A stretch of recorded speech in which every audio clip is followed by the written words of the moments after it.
عمر رضی الله تعالی عنہ داغه دور خلافت ته 2000 صحابه د شام ته ولېږل چې د هغې امیر ابو عبیده ابن جراح رضی الله تعالی عنہ دای مقرر کو چې ته به د دوی امیر وي او د فوج کمانډر چې دی نو خالد ابن ولید رضی الله تعالی عنہ دای مقرر کو چې تاسو لاړ شئ په شام باندې حمله وکړئ او شام فتح کړئ. ابو عبیده رضی الله تعالی عنہ چې په شام باندې حمله وکړه شام یې فتح کو. هرقل بادشاه دا سره ډیر زیات فکر پیدا شو دا عیسائی وو چیرې مسلمانان خو زمونږ ملکونو تم را ورسېدل اوس به زمونږ ملکونه هم فتح کوي نو د غیر چاپیره خبر ولګو بادشاهانو ته چې زه په مسلمانانو باندې حمله کول غواړم زما سره امداد وکړئ. نو هر بادشاه ورله د خپل وس موافق فوج ورکو. نو مسلمانان 2000 وو او هرقل بادشاہ د مسلمانانو خلاف 10 لک فوج تیار کو 10 لک فوج. په دې کې د مسلمانانو نه څه کسان مرتد شو اول مسلمانانو بیا مرتد شو دغه عیسایانو لتلی وو دا 18000 کسانو. نو دغه 18000 کسان چې کم د مسلمانانو نه مرتد شو دام دغه 10 لک فوج سره مرګري شو. نو د مسلمانانو تعداد 2000 او مقابل کې ورته د کفارو تعداد 10 لک او 18000 10 لک رومیان عیسایانو او د 18000 سره هغه عرب چې مرتد شي هغه ور سره مرګري شو. دی د هرقل بادشاہ د فوج چې کم کمانډر و چیف آرمی چوته ویل شي د فوج مشر د هغه نوم دیارجان و. د هرقل بادشاہ ډیر زیات غوسه شو وی 2000 خلک راغله ده او تاسو د هغې مقابله نشئ کولی شام یې درنه واغسته او زموږ ملکونو ته خطره ده تاسو د هغې مقابله نشئ کولی زه به په خپله جنګ ته وځم دا جنګ نور زه په خپله کوم. دی دیارجان ورته وویل د فوج چې کوم مشر و وی ته ماله صرف دا یو ځل موقع راکړه 10 لکه فوج دی را سره ته خو دا 2000 کسان وایي ته خو شام وایي شام خو درلته اغلم خو د مکې او د مدینې فکر دی کوي هغه ته مخلم انت کوم مسلمانان ختموما تمہاره صرف دا یو موقع راکا. هرقل بادشاہ ورته سید دا موقع در سره دا 10 لک او 18000 فوج واخله او مقابله وکړي. دلته کې مسلمانانو ته خبر را ورسېدو ابو عبیده ابن جراح رضی الله تعالی عنہ ته چې هرقل بادشاہ د دیارجان فوجي په مشرۍ کې 10 لک فوج زمون خلاف تیار کړی دی. اوس موږ څه مون خو 2000 کسان هلته کې 10 لک خلک دی اوس څه وکړو. نو ابو عبیده ابن جراح رضی الله تعالی مشوره راوغوښته د صحابه کرامو او دا د صحابه کرامو عادت و چې هر کار دی په مشوره سره د قرآن حکم دی کنه وامرهم شورا بینهم په خپل منځ کې بس کوي مشوره کوي. نو ابو عبیده ابن جراح رضی الله تعالی د صحابه کرامو مشوره وغوښته ایمانه مشوره راکړي مون یو 2000 کسان هرقل بادشاہ فوج تیار کړی 10 لک څه وکم مقابله وکم کو څه وکم ماله مشوره راکړي. په دې کې یو تن فاسدو او هغه ابو عبیده ابن جراح رضی الله تعالی عنہ فرمایلو وی زما مشوره خدا ده چې زه د شام نه زوم مدینه منورې ته شام پریدو زو مدینه منورې ته وی زکه چې ډیر لوی فوج دی شام خو پرې د واسه نه چې مدینه او مکه رانه قبضه کی چرته نو موږ بدلته ناس یو دوی به حمله په مدینه منوره باندې وکي نو دا شام ورته پریدو خو چې الته مدینه منورې ته لاړ شو الته مرچی تیار کو چې هغه سنبال کو.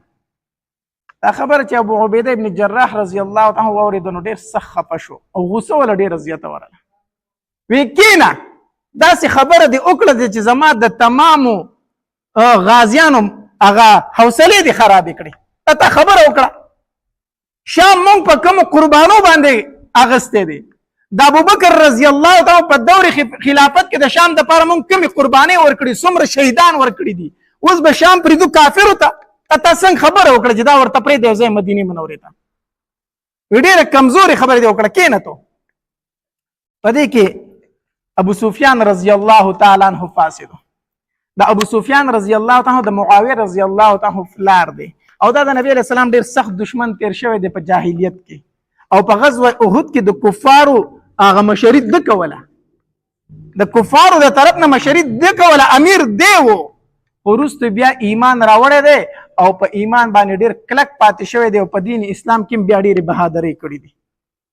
نو ابو سفیان رضی الله تعالی فاسدو وی زما مشوره دا ده کنه چې په دې ځای کې پاتې کیږو په دې ځای کې پاتې کیږو دلته کوم ځای کې چې دلته مورچې جوړې کړي وی ځکه چې دوی مدینه منورې باندې ډایرکټ حمله نشي کولی دا 10 لکه فوج ډایرکټ په مدینه منوره باندې نه ورځي دا رومیان اول به دوی مونږ دلته کې ګوري ځکه د دوی سره به دا یری کو مونږ په مدینه باندې حمله وکړو د شاه غاړې را باندې دوی راشي نو اول به مونږ ختم یو چې مونږ ختم کړي دا غینه پس به په مدینه باندې ورځي اول به دوی مونږ دلته ګوري نو دلته کې مورچې جوړو دا خبره چې ابو عبیده ابن جراح رضی الله تعالی واوریدا وی ابو سفیان صح کلی مشوره دی راکړه ډیر خوشاله شو وی دلته کې به پاتې کېږو دلته جنگ کو دلته مورچې جوړو خالد ابن ولید رضی الله تعالی چف ناسته غلې ناسته ابو عبیده ابن جراح رضی الله تعالی فرمایي وی اے خالده ته خو سوای کنه ته ولي چپی ته کوم څه مشوره راکړه کنه ستا څه مشوره ده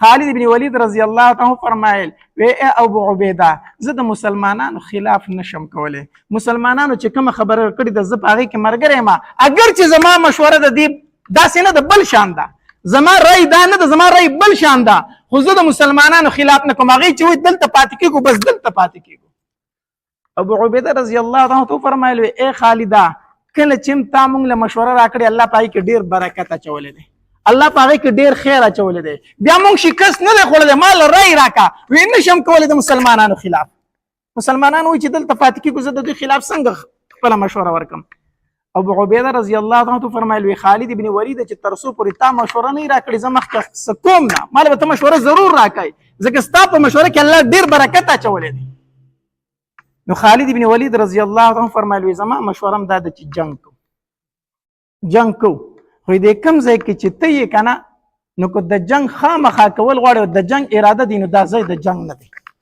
دې کوم ځای کې چې ته موجود اے ابو عبیده دا ځای د جنگ نه دی خو خامخا د جنگ اراده دي وی څه وکړو وی تا ته پته ده چې زمونږ د عربیانو اسونه چې دي هغه ډېره تیزه منډه وي د عربو د اسونه یقینا په منډه کې مشهور دي وی زمونږ د عربانو اسونه ډیره تیزه منډه وي ناغه په دې میدان کې منډه نشي والي دلته غیر چاپیره باغات وی ته سوای وی زما چې لګ هغه طرف ته مخامخ د یرموک میدان دی خوشه بیابان دی نو هغه میدان ته بلال شو باغونه نشته خوشه بیابان دی نو موږ په کاسونه چې څنګه زغلو بیا زغلولې شو او خوا کې دریاب هم دی نو اوبه براتم نږدې وي نو د اوبو مسله براتم نه نو زما رای دا ده چې د یرموک میدان ته لاړ شو ابو عبیده ابن جراح رضی الله تعالی فرمایل وی بس زما د خالد ابن ولید په مشوره عمل دی شابه سامان ګول کوي د دې ځای نه ځي او د یرموک میدان ته ځان رسوي شابه د یرموک میدان ته ځي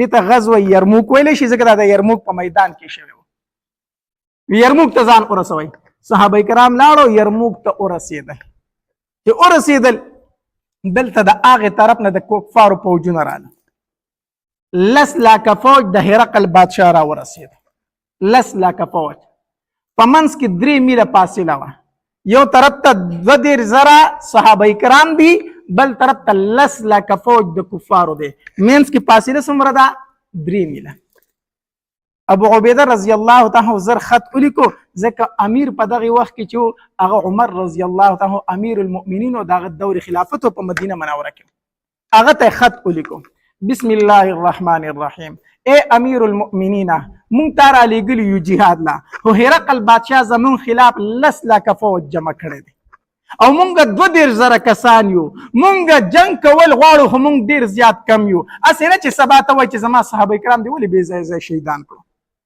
نو مونږ ته د امداد ضرورت دی کو تاسو سره د جنگ صحابه کرام موجود نه مونږ له نور راولېګا دا خط ولیکو او عبد الله رضی الله تعالی عبد الرحمن رضی الله تعالی ته ورکو عبد الرحمن رضی الله تعالی ته ورکو وی دا وسه دا خط عمر رضی الله تعالی له ورسو مدینه منورې ته عبد الرحمن رضی الله تعالی د جمعې ورځ روان شو او ورځ مزل وکړو او بل جمعې مدینه منورې ته ورسېد عبدالرحمن رضی الله عنه فرمایي وایي چې مدینه منورې ته ورسېدم د زوال ټیم و د جمعې ورځ وه.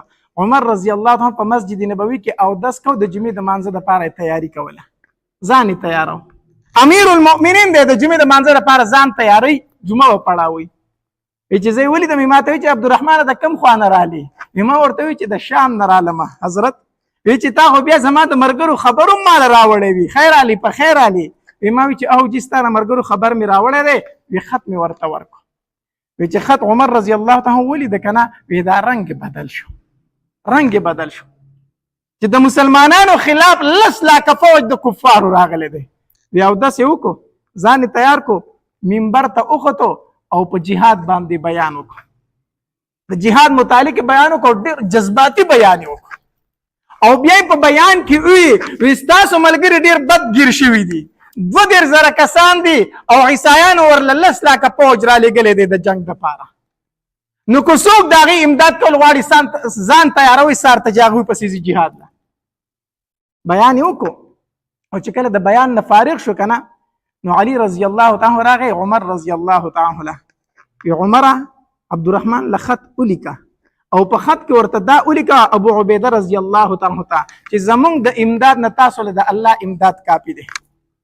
زمونږ د امداد نه تاسو له د الله امداد کافي دی. د الله نه امداد غواړئ جنگ شروع کوئ.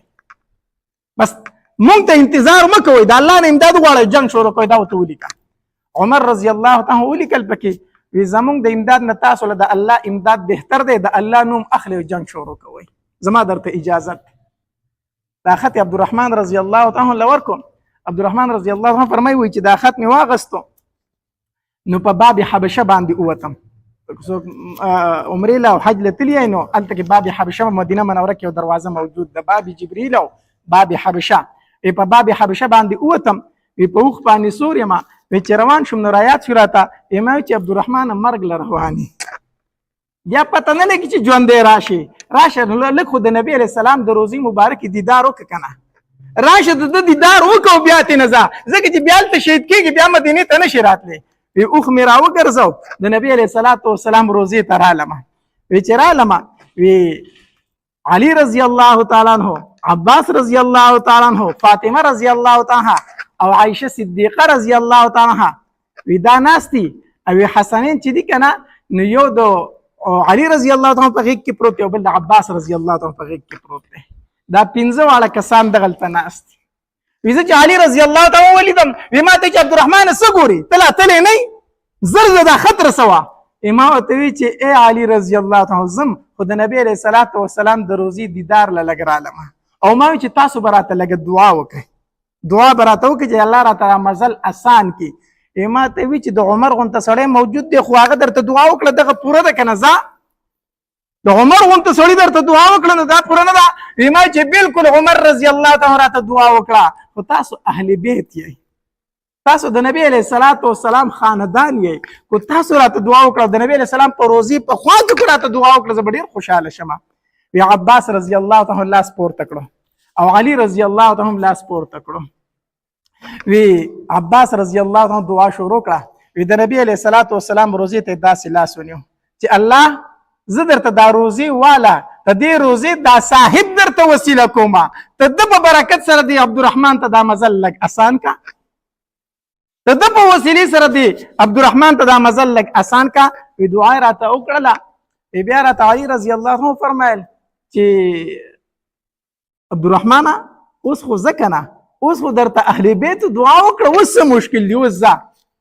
عبدالرحمن رضی الله عنه فرمایي وی زه روان شومه وی د خالد ورځې مزل مې وکړو د اتوار د ورځې مزل مې وکړو وی د څلورمې ورځ چې ما ذکر کېده که نه وی زه هلته کې شام ته یرموک مقام ته رسېدلی وم د صحابه کرامو د اذانونو اواز مې تر غوږو شو د هغې طرفه یې د 2 ورځو مزل او د دې ورځو د څلورمې ورځ له رسېدلی و. بیا دا ولې دا د اهل بیت هغه دعا وه د عباس رضی الله دعا وه چې الله دا سفر ورته لنډ کړه دا ورته اسان کړه.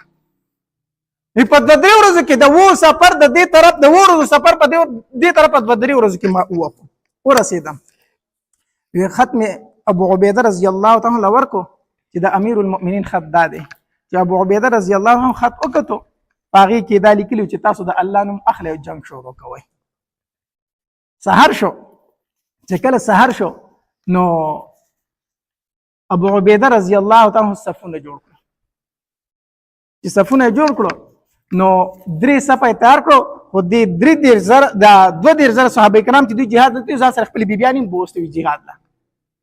نو 3 صفونه جوړ کړو د صحابه کرامو او یو غونډکۍ و داغې نه شاته خپل زنانه کېنولې او په غونډکۍ باندې ورته یو څو صحابه کرام د سکیورټۍ د پاره کېنول چې تاسو به د دې زنانو حفاظت کوئ. خالد ابن ولید رضی الله عنه چې وروته ابو عبیده دا څه کوي؟ تا خو 3 صفونه تیار کړي او ټول صحابه کرام دې په جنګ کې ودرولي، دا څه کوي؟ نو هغه طرف نه 10 لاکه فوج او هغه مقابله ته صرف 15,000 کسان مخکې را لېږلي. ځکه دیار جان چې کم د فوج مشر کنه هغه خپل فوج راغون کو په وسپنه ماتېږي، توره په توره باندې ماتېږي، عربي په عربي ماتېږي. موږ ته چې دا کم 15,000 عربیان راغلي چې مرتد شوي د عربونو تللي د هغې سره ملګري شوي وي، دوی عرب دی او دام عرب دي. نو لومبې به د عرب د یو بل سره جنګ کوو. تاسو به په آرام سره ناستې تماشه به کوئ دا 10 لاکه فوج. نو دا کم 15,000 عربان چې موږ له راغلي دي دوی به د دوی سره جنګ کوي. نو که دا 15,000 یې واړی ووجل نو بیا به دا 10 لاکه فوج جنګ شروع کوي، بیا به دوی جنګ شروع کوي. نو هغې طرفه 15,000 کسان رالو، هغه کسان چې کوم مرتد شوي د مسلمانانو نه او د دې زر طرف نه ورته ابو عبیده ابن جراح رضی الله عنه د خپلو صحابه کرامو صفونه جوړ کړو. چې جوړ کړو دا دیارجان د فوج چې کوم د عیسایانو د فوج مشر د خپل مرګره وغوښتو وي د مسلمانانو ته وایي کنه دا غریبانان دي وږي دي د دوی سره څه شته دی نه لږ لالچ ولا ورکه او وایي ورته چې دومره سیزونه به درکړو زه په خپله مخه باندې جنګ څه شي له کوئ. هغه ورته وایي ټیک ده. دغه کس راغی او د چغه وواله غالبا د ده جبیل نوم او داسې عجیبه نوم یې و. دی راغی نو د چغه وواله نو ابو عبیده ابن جراح رضی الله تعالی مطلب دا چې څوک جنگ لراغه. ابو عبیده ابن جراح رضی الله است اوخته ورغه. روایتو کې راځي وي دواړه یو بل ته دومره نږدې شو چې د دواړو اسونو د یو بل د شوندونه بوین کړو، دومره نږدې اسونه ودرېدو. ابو عبیده ابن جراح نه توره راوسته چې د جنگ لراغله. هغه ورته وی جنگ نه کوم گزار مکو روغ لراغله ما کفار ای کافر ته وی وای څه وای وی زمونږ مشر وی دیارجان چې د هرقل بادشاه د طرف نه حکم داده چې د مسلمانان چې څومره مشران دي سلسل دینار به ول ورکو، جوړې جامې به ول ورکو، تخفي ډالۍ به ول ورکو. جنگ مکوئ زی ځاله مدینه منورې ته موږ ته شام پرېږدوئ زی په خپله مخه باندې او دا تخفي ډالۍ والی زی دلته جنګ څه کوئ او که جنګ کوئ نو موږ 10 لاکه کسان یو تاسو 10,000 کسان یې نو هسې مرئ نو جنګ څه له کوئ خو دا تخفي والی او زی. ابو عبیده ابن جراح رضی الله تعالی عنه فرمایل موږ ته زموږ پیغمبر 3 خبرې کړي دي. څو خبرې کړي دي؟ 3 خبرې موږ ته کړي دي. اوله خبره راته دا کړې ده چې دوی ته ووایي چې مسلمانان شي. نو که اسلام راوړو جنگ در سره نه کوو. وی اسلام راوړئ؟ کافر ورته وي اسلام خو نه راوړو دا خو کېدی نه شي. وی دویمه خبره موږ ته زموږ پیغمبر دا کړې ده چې جزیه به ورکوئ، ټیکس به ورکوئ، ښه په ذلت سره به ټیکس ورکوئ. نو ټیکس به راکوئ بیا در سره جنګ نه کوو. ټیکس ورکوئ؟ نه ټیکس موږ څه شي له درکوو، زموږ ملک ته موږ تاسو له ټیکس درکوو. وی درېیمه خبره زموږ پیغمبر دا کړې موږ ته چې جهاد ورسره کوئ، بیا جنګ ته تیار شئ. ای کافر ورته وایي زه خو روغې له راغلم خو تاسو خامخا په خپله ځان وجنئ نو بیا مړه ښیئ، بیا ترې واپس شو. دا کافر دې ته وایي غیرتي مسلمان. ښه غیرتي مسلمان دې ته واپس شو. ابو عبیده ابن جراح رضی الله عنه 3 صفونه تیار کړي دي. خالد ابن ولید رضی الله عنه فرمایل وی ابو عبیده دا 3 صفونه دې څه تیار کړي دي؟ وی دا مې دې له تیار کړي چې هغې طرف ته 15,000 کسان مونږ 10,000 کسان او قرآن وایي چې یو مسلمان به د 2 کافرو نه تښتي، یو مسلمان به د 2 کافرو سره څه کوي؟ جنګ کوي. نو هغې 15,000 مخې ته راغلي ما ورته 10,000 مخې ته کړي دي، یو په 2 به جنګېږو. نو خالد ابن ولید رضی الله عنه فرمایي زما خو دا مشوره نه ده، زما خو دا مشوره نه ده، دا تاسو کړي دي. وی ستا مشوره څه ده؟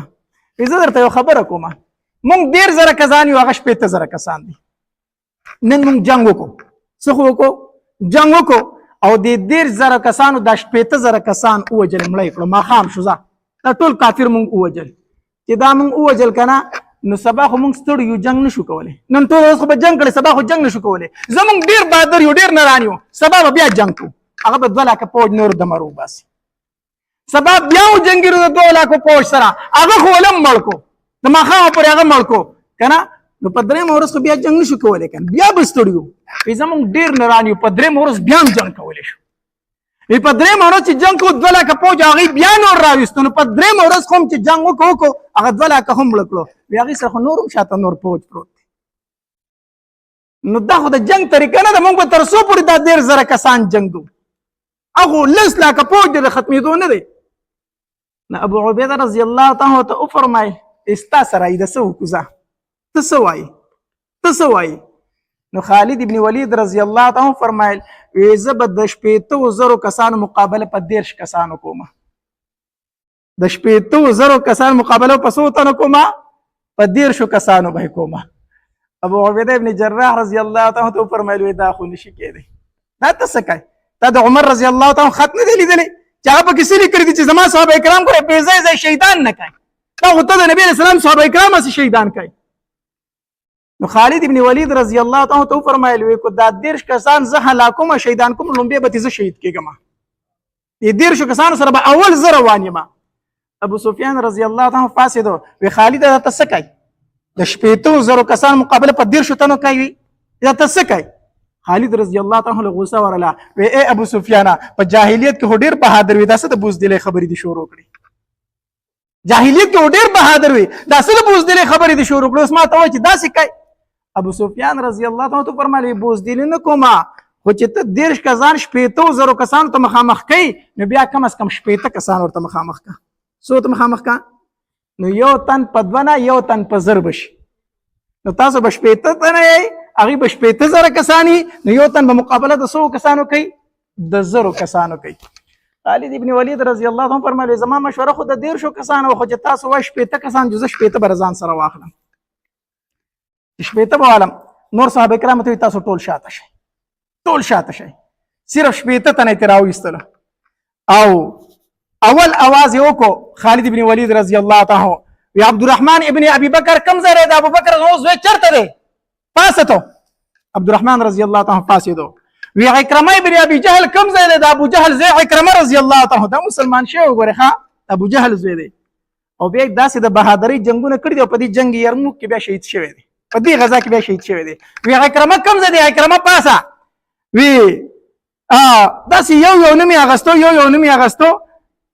دا یې د ځان سره ملګري کړو، صرف 80 صحابه کرام ځان سره ملګري کړو. ورووتو چې ورووتو هغې طرف ته څو کسان دي؟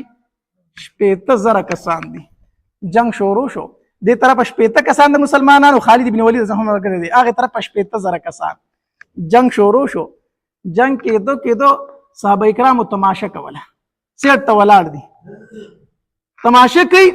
بس دومره پته ولګي چې ډېر ټایم تیر شي که نه، نو یو صحابي د دې ګڼې نه راوځي داسې سیټ ته په اس باندې سیټ ته داسې راوځي. نو مسلمانانو ته پته ولګي چې زموږ ملګری پکې شته دی. نور خو 80,000 کسانو کې د 80 تنو پته لګي، خو داسې چېرته یو مسلمان به د سیټ ته په اس باندې ووت نو چې دوی به ملګری ولید هغه زموږ ملګری پکې شته دی. جنګ شروع دی خو چې دا ماښامې غونته ټایم شو که نه، نو صحابه کرامو یو ملګری خپل نه لیدو، بیا یو ملګری هم نه لیدو. چې یو یې ونه لید که نه، نو مسلمانان ډېر سخت خفه شو. ابو عبیده رضی الله تعالی مسلمانانو ته وویل ای زما هغه 80 صحابه کرام شهیدان شو، زما هغه 80 ملګري شهیدان شو، ځان تیاروه چې اوس پې حمله کوو. ابو سفیان ورته خبردار حمله ونه کوئ. تاسو د خالد بن ولید خبره نه اورېدلې چې که موږ مړه شو او که واپس رالو، خو ګورئ موږ پسې به نه راځئ، په موږ پسې به یو تن نه راځئ، که موږ ټول شهیدان شو موږ پسې به نه راځئ. تاسو سره هغه خبره نه ده یاده، مه ځئ پسې.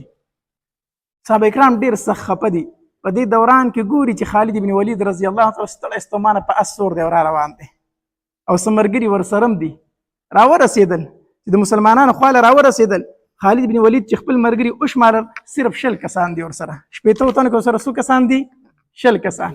چې اس نه راکوز شو کسان یې وشمارل چې 60 کسان دي. اسمان ته یې داسې وکتل او په ژړا شو، سخت یې وژړل. الله زه به تا ته څه جواب در کوم چې تا زما صحابه کرام داسې شهیدان کړو؟ الله زه به عمر له څه جواب ورکوم؟ عمر به و چې زما صحابه کرام دې داسې شهیدان کړو؟ زما نه خو 40 تنه صحابه کرام ورک دي، زه به څه جواب الله له ورکوم؟ عمر له به څه جواب ورکوم؟ په ژړا شو.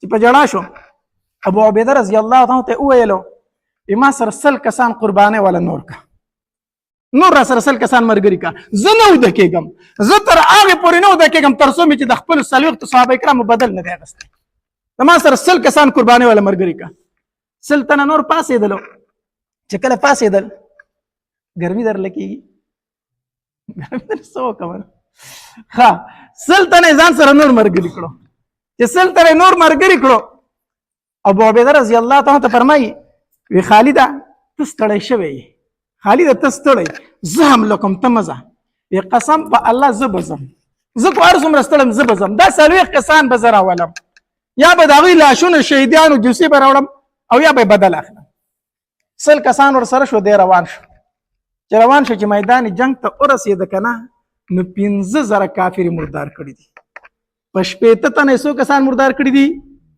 دا د الله امداد دی ورنه په 80 تنه سړی 15,000 چرګان هم نشي حلالولی په 80 تنه 15,000 چرګان هم څوک نشي حلالولی 15,000 کفار صرف 80 صحابه کرامو مردار کړي دي 15,000 کفار مردار کړي دي او چې ګیر چاپیره وکتل خپل مرګري پکې لټول نو لس ګولانې پکې د شهیدانو صحابه کرام پیدا کړو لس شهیدان پکې د صحابه کرامو پراته دي دا ګولان پراته دي او هغې روچت کړه دو صحابه کرامو له یې راولېږل د هغې هغه جوسې روچتې کړې هغې راولېږلو خپل ملګرو له اوس 20 دوی وو او 10 نور شو لس نو څو تنه شو 30 تنه بیا څو ورک دي 30 بیا ورک دي وي 30 کسان رانه شهیدان شي بیا په جړا شو وي 30 کسان رانه بندیان کړي دي قیدیان کړي دي صحابه کرامو ته وویل رڼاګانې ولګوه شابه چې ځو پسې چې ځو پسې هم دا 30 کسان به راولوتې ځئ چې ځو پسې رڼاګانې ولګولې روان شو چې روان شو په دې کې ناڅاپه د اسونو د خپو اواز راغی